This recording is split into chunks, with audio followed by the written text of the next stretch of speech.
Graça e paz no nome do Messias, Yeshua, Jesus Cristo, e do seu Pai, Yud-He, Vav-He, nosso Senhor e Deus, Adonai dos Exércitos. Esse vídeo eu vou trazer para vocês um pouquinho sobre a história de um grande profeta chamado Eliarro, em português, Elias. Muitos de vocês conhecem bastante sobre a história de Eliarro, e para entrarmos futuramente em assuntos mais profundos, como as duas testemunhas do Apocalipse, nós vamos primeiro ter que criar esta base, né? Então, partindo pelo princípio que alguns dos que acompanham o canal não conhecem, não entendem sobre a história de Elias, o profeta, então vou iniciar essa série de vídeos sobre o profeta Elias, Eliarro, e vou estar trazendo várias abordagens sobre este profeta, tanto com relação ao próprio profeta Elias, Eliarro, quanto também o seu ministério, porque as duas testemunhas, e as profecias futuras, elas falam de Elias. Então, para que nós possamos entender essas profecias, precisamos voltar no contexto onde é apresentado esse profeta para nós, esse grande profeta, ver as suas histórias que ele passou, qual era o contexto de Israel, com a vida que Elias levou, o que aconteceu com ele, para assim podermos entender o ministério das duas testemunhas. Somente aí a gente consegue entender a correlação. Por quê? Porque quando Deus ele nos ensina algo, ele deixa para nós uma história registrada. Depois ele faz referência daquela história para nos ensinar como vai ser aquilo que ele está falando. Então, quando ele fala das duas testemunhas, lá em Apocalipse, ele traz para nós o profeta Elias, também o profeta Moisés. Mas especificamente vamos dar atenção primeiro ao profeta Elias, para depois falarmos do profeta Moisés, falarmos de Yeshua, e só aí vamos poder entrar no Apocalipse, que fala das duas testemunhas. Então, este vídeo vai ser uma série de vídeos, tá? Esse é o primeiro deles, uma série de vídeos tratando sobre o ministério de Elias. É importante a gente aprender para a gente poder entender a correlação que existe entre as duas testemunhas, que tem a ver conosco, com o fim dos tempos, com a situação do mundo e com a situação de Israel. Lembra que sempre o contexto bíblico é sobre Israel, tá? E também sobre os judeus, como eles estariam, do ponto de vista de Deus. E Deus ele nos ensina por meio da vida dos seus próprios profetas. E elas fazem alusão a tempos futuros. E Eliarro é um dos grandes profetas que tem uma correlação profética, não só profeta que profetizou, mas ele tem uma correlação profética para os últimos dias, para o fim dos tempos, tá bom? Tanto é que o próprio João Batista, foi uma figura de Eliarro, Eliarro veio e chegou e vocês não ouviram, Quando Mashiach e Yeshua falou que João Batista, ele era um tipo de Eliarro, que ele abriu o caminho, para Eliseu, no caso. Como João Batista abriu o caminho para Jesus Cristo, nosso Senhor, Yeshua. Só que o ministério de Eliarro não terminou ali, tá? Embora parece que Jesus fala que ele já veio, como se já tivesse cumprido totalmente a profecia. Depois, quando se fala em Apocalipse das duas testemunhas, você percebe que o ministério de Eliarro ele ainda está aberto. Então, é algo que é temporal, como eu já disse para vocês nos vídeos, Ele acontece várias e várias vezes. Vai acontecendo. É meio que cíclico, Tem uma época certa de acontecer, de acordo com os propósitos eternos de Deus, e aí se manifesta de novo o ministério de Eliarro. Na transfiguração do monte mesmo, nós vimos ali Mashiach, Yeshua, Eliarro e Moisés, né? Então, ali, um tempo antes, Yeshua havia dito, que alguns ali não experimentariam a morte até verem o reino de Deus. Então, neste momento, quando os discípulos Tiago, João e Pedro, eles sobem, né, ao monte, se eu não me engano são esses três, né? Pode ser que André também esteve junto.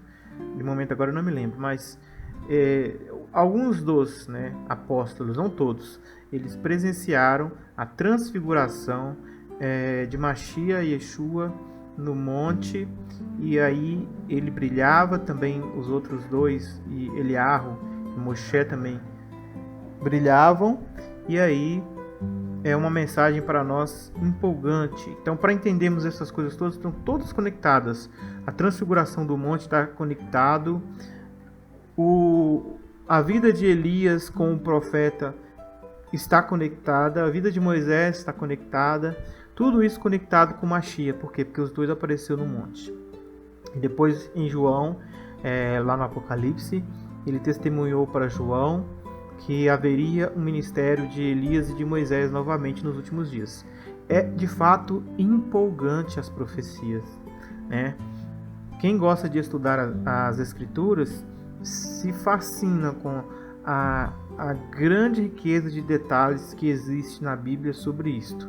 Pouco sabemos às vezes porque pouco damos atenção à vida desses dois profetas. Quando começamos a estudar a fundo e a meditar nos eventos, nos porquês das coisas, nós começamos a abrir nosso mental para conseguir visualizar esse ministério das duas testemunhas profetizadas.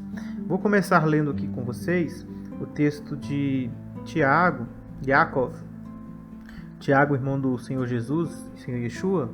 Aqui no capítulo 5, verso 17, ele fala assim, olha: Elias era humano como nós. Aqui eu estou lendo, como vocês podem ver, na NVI, tá? Bíblia NVI, Tiago 5,17. Elias era humano como nós. Ele orou fervorosamente para que não chovesse, e não choveu, olha só, sobre a terra durante 3 anos e meio.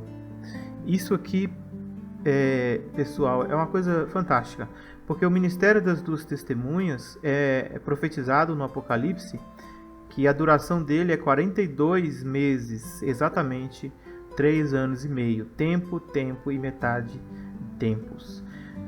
É tudo correlacionado, né? E aí disse, e orou outra vez, e o céu enviou chuva, e a terra produziu seus frutos. Então Elias, por ser humano, ser humano como nós, com sentimentos iguais aos nossos, ele, por fé, ele orou, e o céu parou de dar águas. Vamos aprender sobre a vida desse homem de fé. Um homem que foi capaz de até mesmo fazer com que as águas, né, dos céus ela parasse. Achei que eu tinha a gravura aqui separada, mas acabou que não, né? Não tá nessa pasta. Tá aqui, ó, se eu não me engano. Então, vamos rapidinho aqui.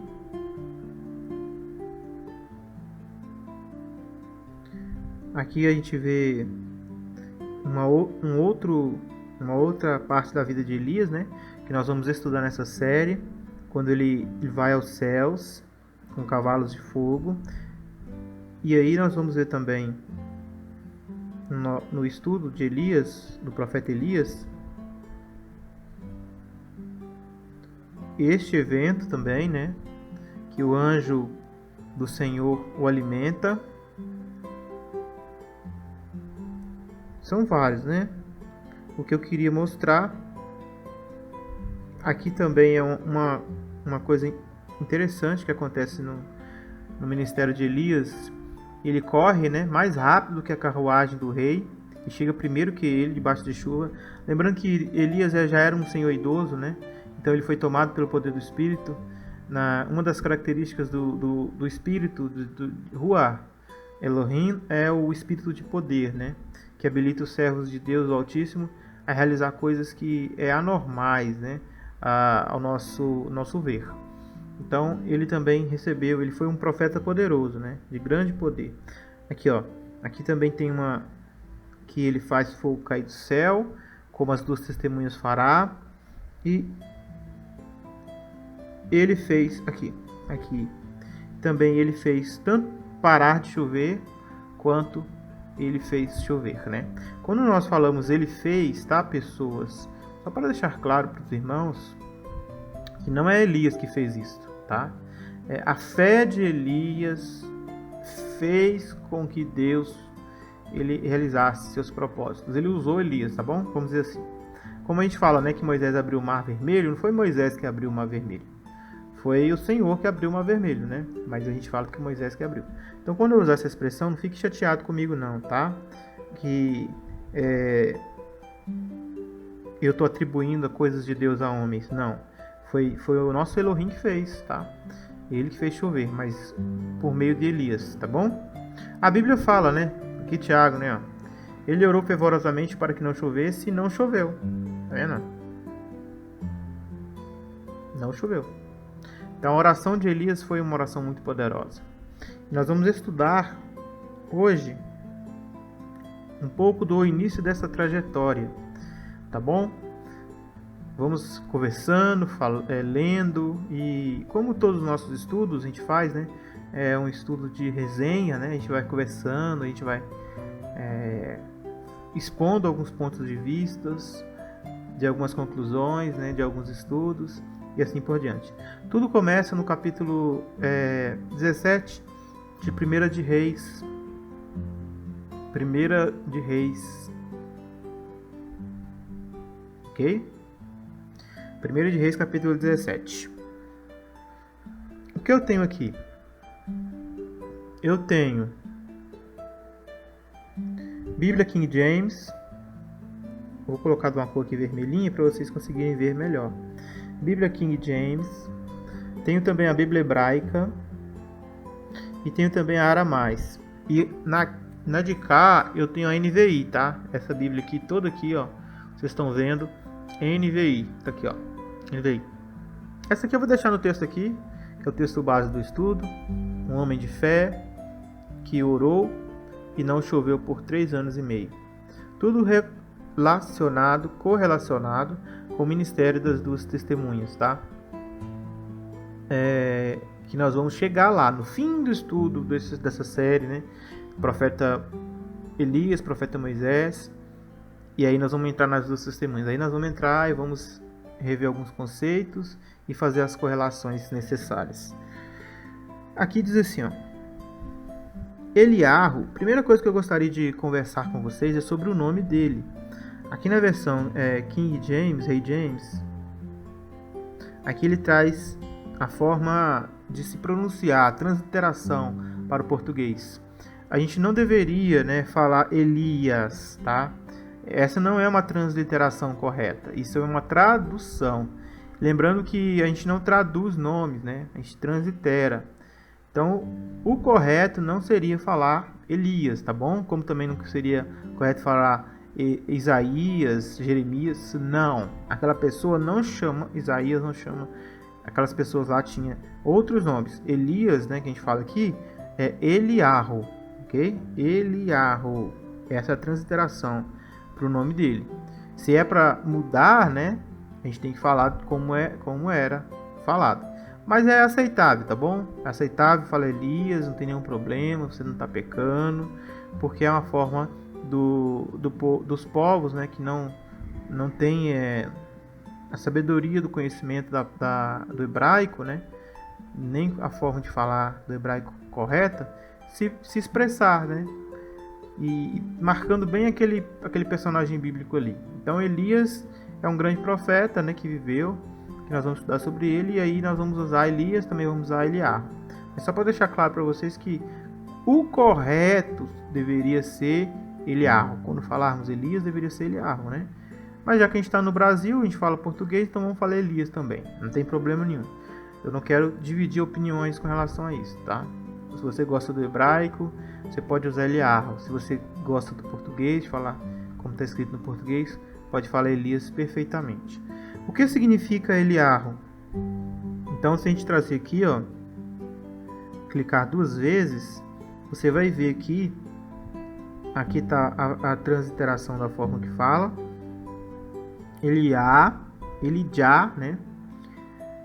Porque eles substituíram o Yod aqui por J, por Y, né? Eliá, na verdade, né? Já não, Eliá. E aí fica assim, Eliarro, tá? Eliarro, essa é a forma correta. E significa, meu Deus é Javé. Só que não tem aqui, ó, o problema aqui é o seguinte, não é um problema, né? A gente fala problema, mas não é problema. Aqui, ó. Versículo 1. Aqui tá o nome, ó. Vaiomer Eliyahu. Aqui é o nome, ó. Eliyahu. Certo? Para ser o nome de Deus completo, faltou aqui um outro H. Então, para ser o nome de Deus completo, faltou mais um rei aqui, ó. Tá vendo? O nome de Deus é Yod, Re, Vav, Re. Certo? Só que aqui não tem esse último Vav aqui. Esse último Re. Termina no Vav. Então o Vav, ele tem esse pontinho aqui, que vocês estão vendo, ele recebe o som de U. Certo? Algumas pessoas que não estudam hebraico, eles estão falando por aí na internet, né? Que o nome de Deus, ó, ele porque o nome de Elias tem o nome de Deus. Eles falam assim, ó, então o nome de Deus é Elial. Então o nome de Deus é Ial, né? Só que aqui, olha, não é... Você não pode simplesmente tirar esse H daqui, ó, que é o Re em hebraico, tá? Você não pode tirar o Re, o som do Re. O Re existe um som para ele, né? E é um som de R, né? É como se fosse o H que a gente usa de Homer, né? De Honda. A gente não usa um Rzinho, um H. Então na transliteração aqui, você vai ver o Aleph, o Lamed, o Yod, o Re e o Vav. Só que aí você não pode tirar aqui. O cachorrinho latiu, gente. A opinião dele, tá? Não é a minha opinião. Então, ó, você não pode tirar aqui o som dessa letra. Para ser Elial, como eles falam, primeira coisa, tem que tirar esse H daqui. Tá bom? Aí sim ficaria Elial. Aí ficaria Elial. Aí você tem que tirar essa letra daqui. Aí ficaria Elial. Aí ficaria Ial, tá? Sem a letra, sim, fica Ial. Mas com a letra, que ela tá ali, ela tem som, aí você não pode tirar o som dela. Aí é Eliahu. Olha o som. Hu. A diferença de Eliau. Eliahu é diferente de Eliau. Ok? Então, Eliahu significa Iahu, né? Que é uma abreviação do nome é Deus. Tá vendo? El. Isso aqui é El, ó. El de Deus. El Iahu. El Iahu. Aí juntando tudo a gente fala Eliahu. Tá? Eliahu. El Iahu. Ou seja, meu Deus é Iahu ou Deus é Iahu, né? Lembrando que essa expressão Iahu aqui, ela nunca aparece sozinha na Bíblia. Não tem, tá, gente? Iahu não aparece na Bíblia sozinha. Isso aqui, ó, essas 3 expressões aqui não aparecem na Bíblia sozinha. Isso aqui sempre vem junto com a parte de um nome de uma pessoa. Ok? Não aparece sozinho. Então o nome de Deus não é Iahu também. Tá? Por quê? Porque tem um outro Re. Então não pode ser Iahu. Aí esse outro Re aqui, no final, geralmente ele dá som de A. Então por isso que alguns estudiosos do hebraico sempre vai falar que é Eliahuá. Aliás, desculpa, Eliahu não, tira o Eli aqui, né? Yahuá, por causa desse R aqui. ok? Aqui na King James mesmo, como vocês estão vendo aqui, ó, Yahu. Aí a única coisa que muda aqui, eles colocam um E aqui no lugar do A. Por quê? Porque isso aí é meio que feito de propósito, pessoal, para as pessoas não ficarem falando o nome de Deus, tá? Então aí fica assim, Yahweh, tá vendo? Yahweh. Porque Ia. Esse H aqui, olha, ele tem som de R. Yahu, esse W tem som de U. O E. E aí tem, aqui não tem esse E. Aqui é só esse H aqui, ó. E quando ele vem no final, ele dá o som de A, tá? Sara, né? Quando ele recebe o nome de Sara, ele recebe esse H no final, para dar o som de A.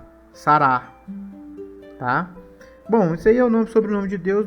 Esse vídeo não é sobre o nome de Deus, só uma curiosidade, porque nós estamos falando do nome do profeta. Então, esse profeta, ele é tão grande e tão importante que ele leva três partes. O nome de Deus está dividido em 4 partes, 4 letras, né, sagradas. Então, dessas 4 letras sagradas, como vocês estão vendo aqui, ó, tem as 3, tá? Vou fazer aqui o correspondente para vocês verem, porque às vezes vocês não entendem o hebraico, né? Aqui, ó, aqui tá uma, aqui tá outra, aqui tá outra. Tá vendo que faltou esse último aqui? Por quê? Porque o nome dele não pode. O único nome que tem todas as letras do nome de Deus é Judá. Yehudá, tá? Que aparecem as 4 letras no nome. Todos os outros nomes não aparecem as 4 letras. Sempre é 3 letras, 2 letras, tá? Todos esses nomes que terminam em Iá, o Yarro, né? Jeremias, Isaías, Elias, aí vai terminar com essas 3 aí, tá? E às vezes termina só com as 2 letras também, Iá, né? Só o I, Iode, só o Iode, né? E o Re. Só essas 2 aqui, ó. Aparece muito também, ok? Bom, então, já que vocês já entenderam que o profeta, ele tem o nome do Altíssimo sobre ele recebeu o nome do Altíssimo sobre ele, né? Que era bem comum também os filhos de Israel terem parte do nome do Altíssimo. Por quê? Porque eles pertenciam ao Deus Altíssimo. Então eles levavam características do nome do Deus Altíssimo, tá? A grande maioria dos nomes hebraicos, eles têm essa conotação, tá? Como no passado as outras nações também tinham costume de colocar o nome dos deuses nos filhos. Quando o Daniel foi para a Babilônia mesmo, ele passou a ter um outro nome, né? Sadraque, Mesaque e Abednego são nomes de deuses, tá? Um dia nós vamos fazer um estudo sobre isso. E o próprio Daniel também, ele recebeu um outro nome lá que representava outro deus. Então, já que vocês já iniciaram comigo aqui sobre a leitura aqui, fala assim, ó. Então Elias, o tesbita, dos moradores de Gileade, disse a Acabe. Aqui já está falando, né, que Elias ele já foi a Acabe. Quem é Acabe? Talvez você se pergunte, mas por que ele foi a Acabe? Acabe, pessoal, era o rei de Israel. Lembrando um pouquinho para vocês que Israel ele já estava dividido com o reino do norte, com 10 tribos, e o reino do sul, que era Judá, Benjamim, certo?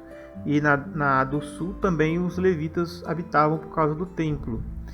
Então o reino do norte tinha todas as outras tribos, Simeão, Dan, Naftali, Zacá, e inclusive Efraim, que é o cabeça, né? É o filho mais velho, ganhou a primogenitura. Então, Acabe era um rei que governava no norte de Israel. E daí, ele era um judeu, tá? Ele era um israelita, vamos dizer assim. Judeu não, um israelita. Quando eu falo judeu, eu estou querendo dizer o povo de Israel, tá, gente? Hoje o termo judeu, ele é mais assim, abrangente. Mas o judeu é da tribo de Judá, mas eu estou falando todos os israelitas, tá? Vamos dizer assim. Todas as 12 tribos de Israel. Daí Acabe ele reinava no reino do norte. Vamos pegar aqui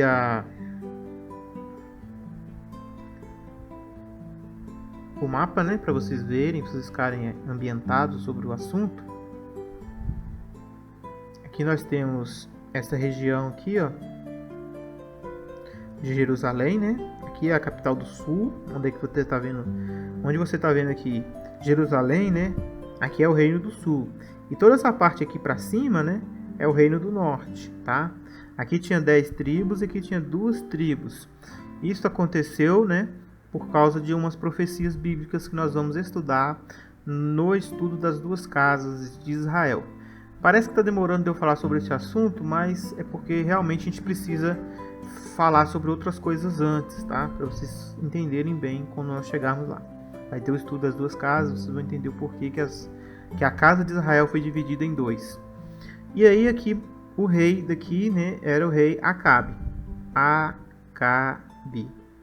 E aqui tinha um outro rei reinando. Então quer dizer que Israel era uma nação com 2 reinos. Olha só que interessante. Tinha o reino do norte e tinha o reino do sul. Certo? E aí tinha um rei que reinava em Jerusalém e tinha um rei que reinava em Samaria, na Samaria, né? Por ali na região de Samaria, na região norte, aliás. Ao certo, na Bíblia fala. Depois nós vamos ver. Então, esses 2 reis reinavam, né? E o profeta, ele morava em Gileade, né? Então, vamos lá. Vamos ver se a gente acha aqui. Gileade.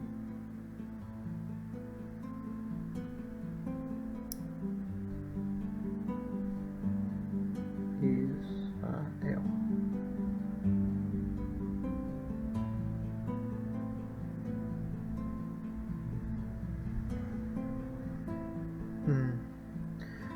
Aqui eu não achei, né? Então vamos aqui no Google.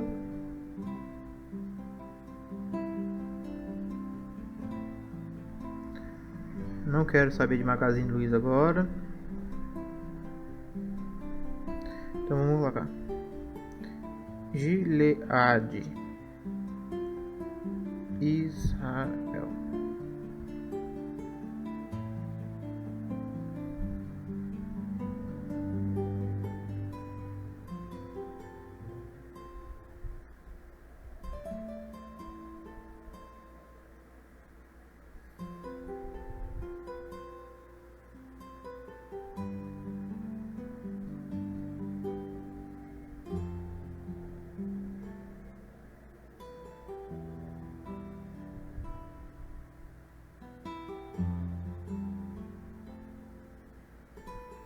Daqui vocês conseguem ver, né? Reino de Israel. Tá vendo que nós estamos explicando aqui, ó. É o mais escuro. Essa parte aqui, ó. É o reino de Israel. E esse laranjadinho aqui, ó, é o reino de Gileade. Ó, é o reino de Israel, das 10 tribos. Vocês estão vendo, né? Legal. Mas aqui eu não encontrei Gileade, né? Vamos ver se a gente acha outro aqui.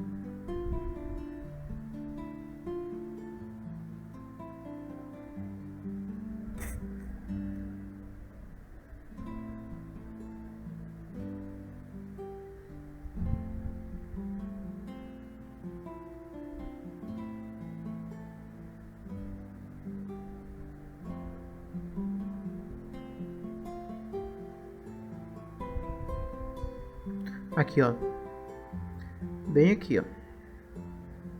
Gileade. Essa região aqui, tá?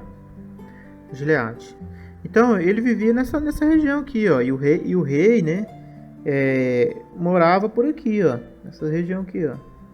Até tem aqui a região do Megido, né? Essa região aqui. Então, eles moravam relativamente próximo, tá? Vamos dizer assim que relativamente próximo. Vocês estão vendo aqui, região de Gileade. Só para vocês se situarem. Aí vamos colocar aqui agora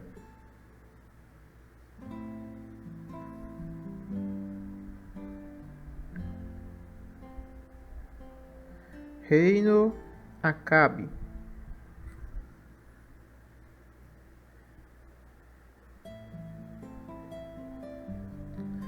Sim, eu estava correto, Samaria. Samaria era a capital do norte, né? Aqui, ó. Samaria. Então, bem aqui, que era o reino do Acabe. Não esqueceram quem é o Acabe, né? O Acabe era o rei do norte. E Gileade estava por aqui, ó. Na região norte também. Então, o rei ficava aqui, Acabe. E o Elias, quando foi chamado, ele morava nessa região de Gileade, ó. Elias. Só para vocês estarem mais ou menos situados. E aqui ficava o templo em Jerusalém, aqui embaixo. Tá? O templo era lá. Beleza.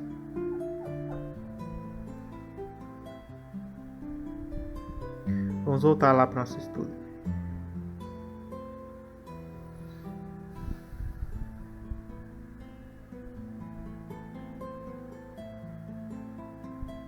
A Bíblia deu uma travada, hein? Faz tempo que não acontece isso. Vamos lá. Então Elias, o tisbita dos moradores de Gileade, disse a Acabe. Então ele saiu de Gileade e foi até Samaria. Isso já nos ensina uma lição muito importante. Deus lhe mandou Elias falar com Acabe, então ele foi. Ele teve que sair do lugar que ele estava. Envolveu de Elias o que? Esforço. Sair do lugar que ele estava para ir até o rei, que morava na Samaria. Tão certo como vive o Senhor, tão certo como vive Yahweh, o Senhor Deus de Israel, a quem sirvo, juro em nome do Eterno, que não cairá orvalho nem chuva nos anos que se seguirão, exceto mediante a minha palavra. Veja que coisa fantástica, né? Aqui, o próprio Eterno, ele mandou Elias falar com o rei Acabe que não iria cair chuva. Não iria cair chuva. Isso tem total relação com o Apocalipse, que fala que as duas testemunhas também, elas profetizarão por 3 anos e meio, exatamente o período em que não choveu em Israel. Tudo isso nos encaminha para o futuro. O que aconteceu no passado acontecerá no futuro. Como Deus ele deu o espírito para Eliarro, né? Ele profetizar e falar que não choveria por 3 anos e meio, Deus também fará isso no futuro novamente. Vai acontecer novamente isso. Depois disse a palavra de Yahweh, veio Elias. Depois disso, a palavra de Yahweh veio Elias ordenando: retira-te daqui, vai para o leste e refugia-te perto do ribeiro de Querite, a leste do Jordão. Beberás do ribeiro, e eu ordenei aos corvos que ali te deem alimento. Então Elias partiu e fez tudo conforme a palavra de Yahweh. Foi morar perto do riacho de Querite, ao leste do Jordão. Vamos parar por aqui, né? Para nós explicarmos aqui o que está acontecendo. Logo depois de Elias falar para o rei Acabe que não iria chover, Deus lhe ordenou para ele fugir, retirar-se. Vamos ver aqui a palavra retirar-se. Yalá, ir, andar, ir, partir, prosseguir, embora, ir embora. Então, Deus ele ordena para Elias, primeiro para falar uma mensagem pesada de uma praga, que seria, esses 3 anos e meio seria uma praga para a nação de Israel. E aí depois Deus mandou ele se retirar para o deserto, né? Onde tinha um riacho. Aqui a palavra que aparece é Querite. Aqui, ó. Querite.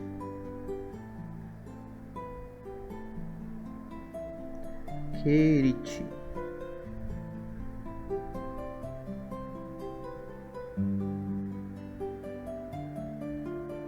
Vamos ver aqui. O ribeiro junto a qual Elias ficou escondido durante uma seca ao leste do Jordão. Veja que no período da seca, Elias ele foi refugiado em um ribeiro. Preste bastante atenção nessa informação, pois ela vai servir para nós quando formos estudar sobre as casas de Israel, a grande tribulação, as duas testemunhas, ir para o deserto, ser mantido, sustentado por Deus e a confiança do povo de Deus. Tudo isso está no ministério de Eliarro. Retira-te dali e vai para o leste. Certo? Então, quem ordenou Elias para retirar-se foi Deus. Primeiro, Elias ele não sabia o que ele iria falar com o rei. Aí ele chegou lá, Deus disse para ele que ele tinha que falar, ele falou. Depois ele também não sabia o que iria acontecer. E novamente Deus fala para ele, agora você vai e retira-se daí e vai para uma outra localidade. Você vai para Querite, o lugar leste do Jordão. Então o que ele fez? Ele saiu de lá, da presença do rei, e foi para este lugar. E ali ele passou o período de seca.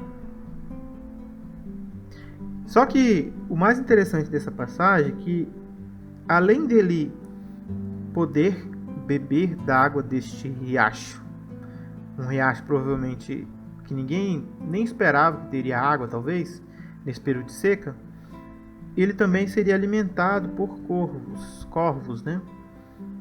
Beberás do ribeiro, e eu ordenei aos corvos que ali te deem alimento. Existe uma explicação no meio judaico que essa palavra para corvos aqui, ela na verdade é um erro de tradução. Então, eles acreditam que quem alimentou o profeta foram caravanas dos filhos de Ismael. Então, passava aquelas caravanas ali, aquela mesma caravana que venderam o José. Era normal aquilo, né? Os mercadores ismaelitas, eles passavam naquela região para vender produtos para o Egito, né? Então, alguns judeus, né, acreditam que essa passagem aqui tem uma tradução errada, tá? Que na verdade, ismaelitas. Os ismaelitas passavam ali e levavam pão para o profeta Eliarro. Bom, mas o que está na Bíblia é corvo, tá? Então, pode ser que seja isso, mas também pode ser que seja corvo. Porque alguns judeus eles têm dificuldades de entender que é corvo. Porque corvo é um alimento impuro. E eles estão ainda... eles têm dificuldades de entender essas coisas, né? Essas questões de alimento puro, de impuro e tal. Então eles acham que é impossível Deus ter usado um animal impuro para alimentar o profeta. Só que o apóstolo Pedro diz que, num sonho, numa visão, né, que Deus usou uma cesta caindo do céu, né, um pano, né, vamos dizer assim, eu não sei exatamente o nome que se fala disso, é um pano amarrado em cima, e nesse pano estava cheio de animais, né, e ele estava com fome. E aí o anjo foi e falou para ele assim, ó, abate e come. Aí ele falou assim, não, Senhor, nunca comi um animal impuro em toda a minha vida. Aí o anjo foi e virou para ele e falou assim, ó, para de chamar de impuro o que Deus criou, o que Deus está te dando como dádiva, abate e come. Então assim, depois ele teve aquele encontro, né, com o primeiro gentil que se tornou discípulo de Machia, e o Espírito Santo desceu sobre toda a casa daquele homem gentil, Cornélio, e ele entendeu a ilustração. Tratava-se de uma explicação sobre Deus, ele tem santificado todas as coisas no Machia, Yeshua. Inclusive os gentios, que os judeus não tomavam uma refeição juntos com eles. Então, quando Pedro ele vai e batiza todo mundo, ele também fica alguns dias com eles, e ele se assenta com eles e comem. E quando ele volta a Jerusalém, os apóstolos começam a questionar Pedro. Por que você ficou lá na casa desse homem gentil? Por que você comeu com ele? Por que você fez isso e tal? Aí Pedro teve que recorrer ao que aconteceu. Ele falou, olha, quando o Espírito Santo desceu sobre eles, como desceu sobre nós, não tinha o que fazer, eu fui e batizei todo mundo. Bom, o que eu estou querendo dizer aqui é que se foi corvo, o pássaro, a gente não tem motivo de desqualificar o que a Bíblia está falando, porque o corvo é um animal impuro. Porque a gente deve parar de chamar de impuro o que Deus santifica. Quando Deus usa algo que é impuro na sua própria lei, né, que ele definiu como impuro, é porque existe uma lição importante por trás daquilo. E aí, talvez no meu ponto de vista, no meu ponto de entender as coisas nessa passagem, eu entendo que eu estou aberto, né, a outras interpretações, né, como essa que eu mostrei para vocês dos judeus e tudo. Pode até ter sido realmente isso, mas a Bíblia está falando corvos. E aí o que eu entendo? Eu entendo que Deus ele usa até mesmo coisas improváveis para manter seus servos em ocasiões de extrema dificuldade. Por quê? Em tempos normais, realmente um judeu não comeria algo do bico de um corvo. Mas em tempos de seca, em tempos difíceis, o grande profeta de Deus ele foi obrigado a comer alimento de corvos de bicos impuros.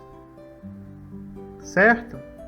Isto pode prefigurar para nós que os servos de Deus no futuro vão se alimentar de provisões de pessoas gentias, pessoas que não têm relação com Deus.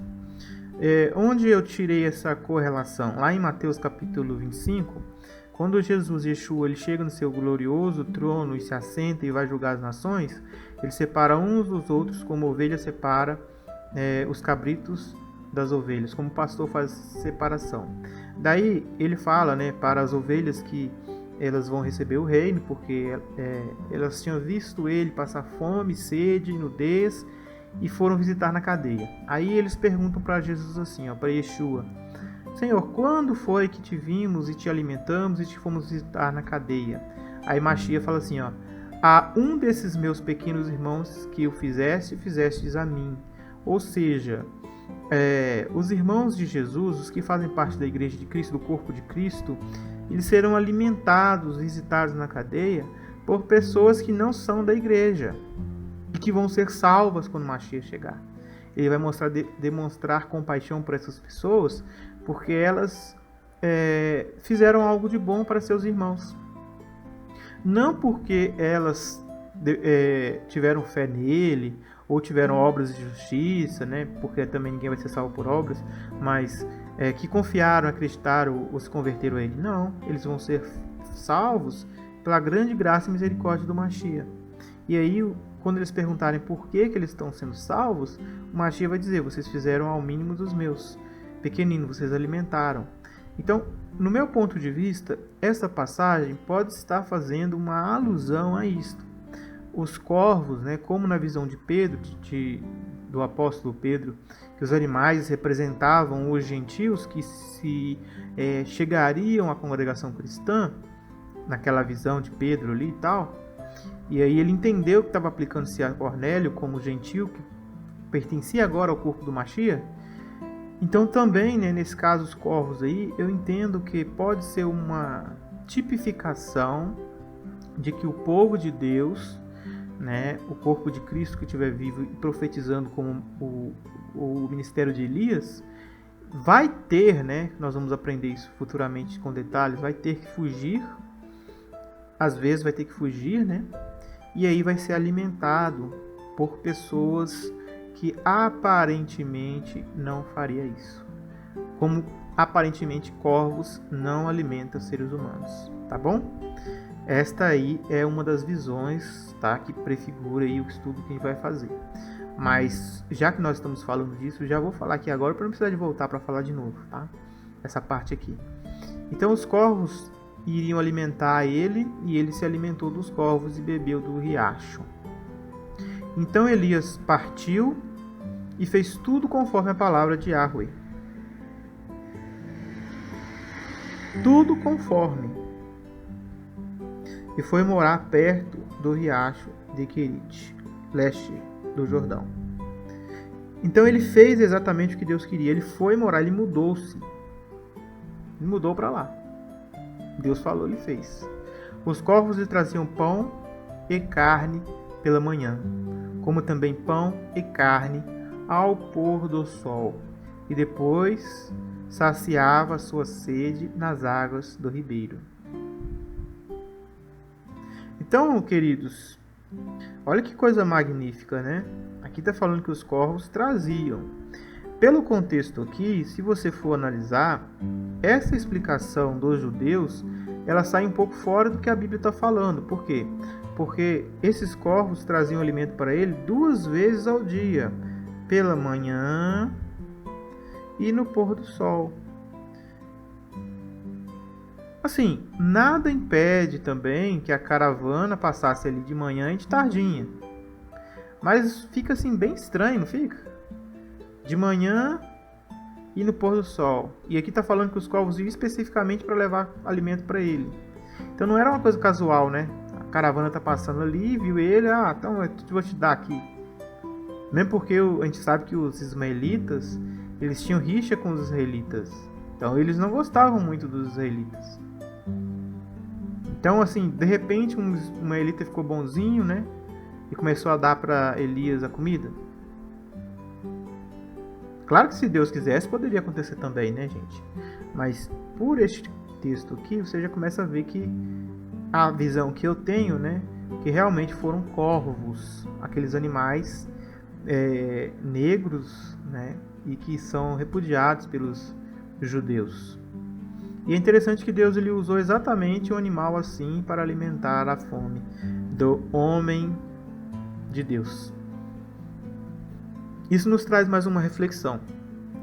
Às vezes na vida, quando você menos espera, Deus ele abre uma porta em alguém que você menos espera ou de uma pessoa que você menos esperava. A saída está bem ali na sua frente. Deus ele pode fazer tudo. Veja outra coisa também que eu gostaria de falar com vocês, é com relação à dignidade que Deus dá ao ser humano. Nós sabemos que é digno o ser humano tomar pelo menos 2 refeições ao dia. Todos sabemos isso. E é exatamente isso que Deus fez, olha. Pela manhã, ele trazia carne e pão, e no pôr do sol trazia também carne e pão. E ele matava a sua sede no riachinho ali, daquela região em que Deus ele tinha mandado ele ir. Fica bem claro para nós que Deus ele cuida dos seus servos. Ele sempre cuidou. E isso traz para nós uma expectativa muito maravilhosa. Por quê? Que realmente, né, existe uma grande possibilidade de que na grande tribulação nós talvez vamos ter que fugir de nossos lares, fugir de nossa moradia, fugir de nosso cotidiano, né, para a gente salvar a nossa vida. Só que assim, um exemplo que a gente aprende de Elias, não adianta a gente se programar agora. Eu vou fazer uma mochila que vai ter isso, aquilo, outro, e eu vou fazer isso, vou fazer aquilo, vou construir uma casa no meio do mato, né? Na internet hoje aí tem vários cursos de sobrevivência e tal. Gente, o que vocês têm que entender é que tudo vai acontecer de acordo com o propósito do Eterno. Não adianta você planejar sua salvação. Não adianta. A salvação vem de Deus, o Pai, por meio do Filho, o Salvador. Então, não adianta você preparar mochila, não adianta você preparar isso, preparar aquilo, preparar a casa. Sabe por que não adianta? Porque o que vai acontecer, você não sabe. De repente, acontece um grande problema, você tem que fugir com sua roupa do corpo. A sua mochila que você gastou muito recurso para montar ela, né, com todos os kits, todos os aparatos, vai ficar talvez dentro de um guarda-roupa, dentro de um armário, trancado, fechado. E você vai ter que fugir com a roupa do corpo. Entende? Então a salvação não vai depender se você tem a mochila ou você não tem a mochila.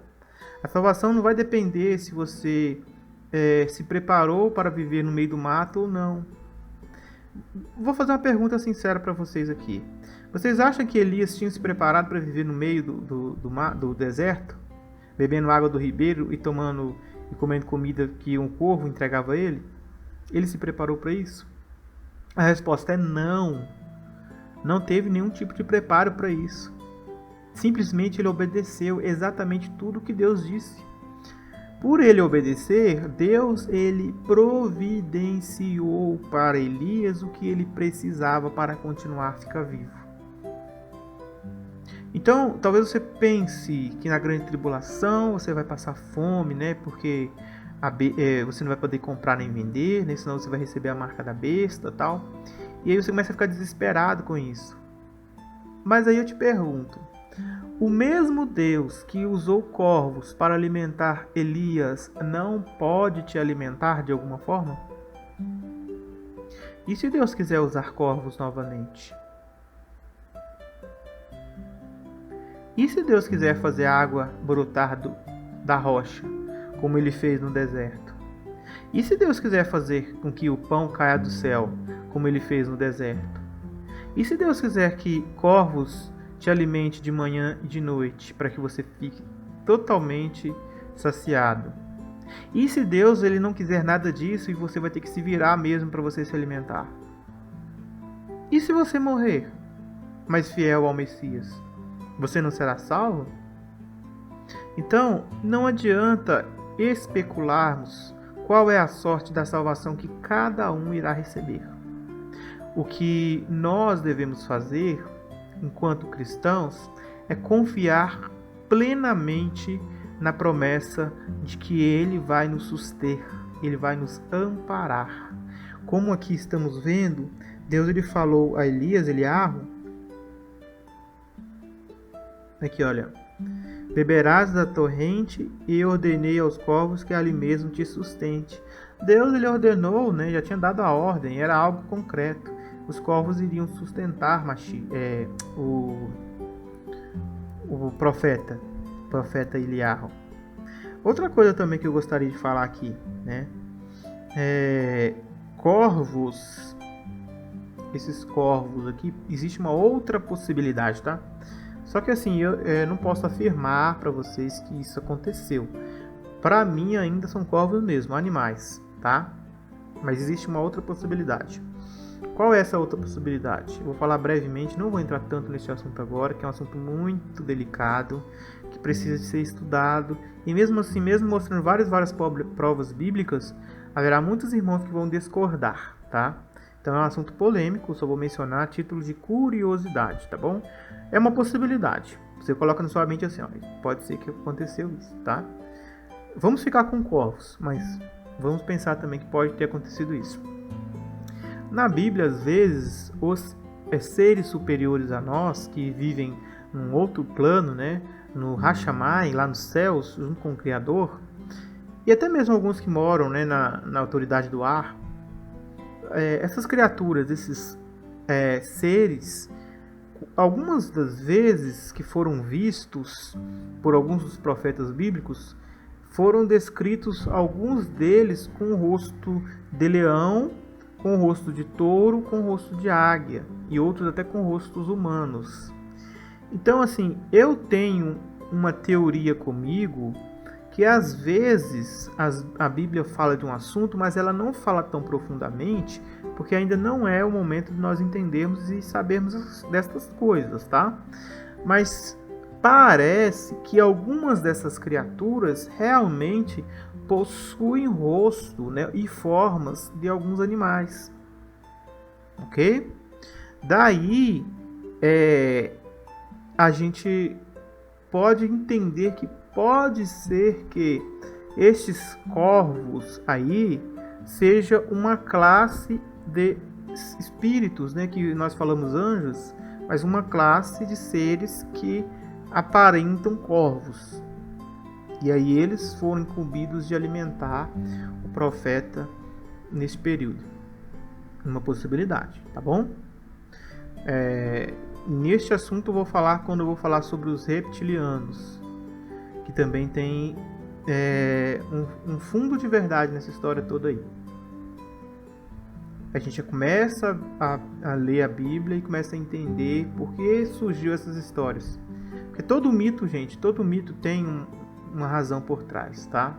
Então, os reptilianos, lá na Bíblia em Apocalipse, fala sobre isso, né? Os demônios sapos, ou 3 impuras expressões que se assemelhavam a rãs. Em Apocalipse fala isso no capítulo 12, no capítulo 16. Apocalipse 16. Então, assim, em alguns momentos dos meus estudos profundos das Escrituras, eu discernir que existem criaturas acima de nós que se aparentam aos animais, que na verdade as criaturas que existem aqui na Terra é um reflexo das criaturas que existem nos céus, tá?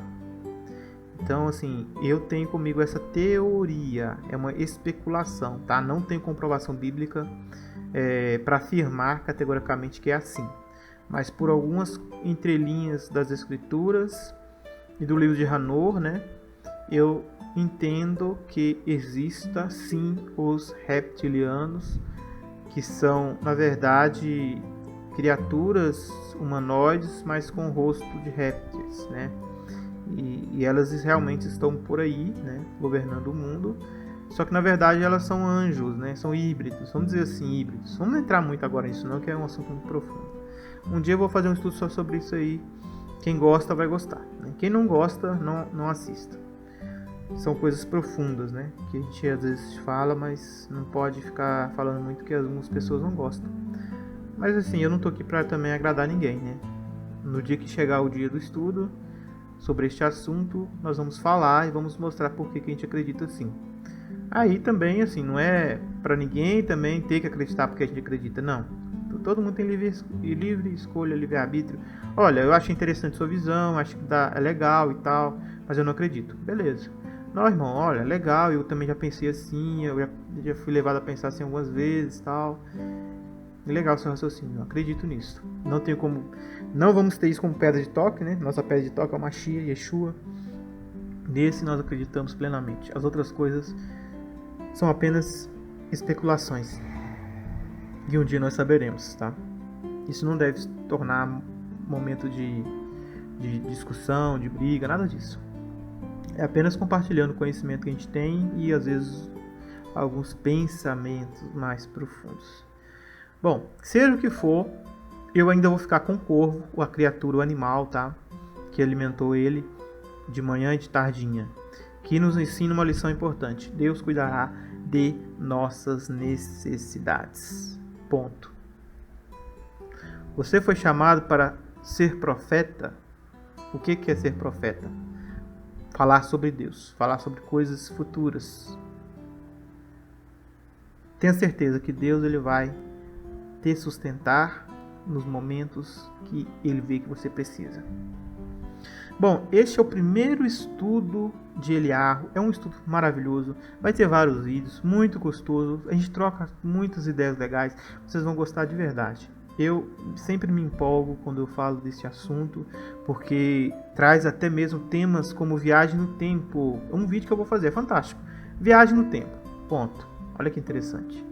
Elias e Moisés e Jesus, viagem no tempo. Vocês vão entender por que eu acredito na viagem no tempo. Aí você fala assim, não, você está viajando. Tudo bem. Quando eu fazer o vídeo, né, e mostrar por que eu acredito, você vai ter base de dizer que eu estou viajando ou não. Posso estar viajando também, tá bom? Que a graça e que a paz de Yeshua HaMashiach, nosso Senhor, nosso Salvador, e do eterno Deus, Yahweh Tsevaot Yod-He Vav-He, Adonai Elohim, Jeová, Javé, Yavé, como você quiser chamar, seja com cada um de vocês na sua eterna e magnífica presença salvadora.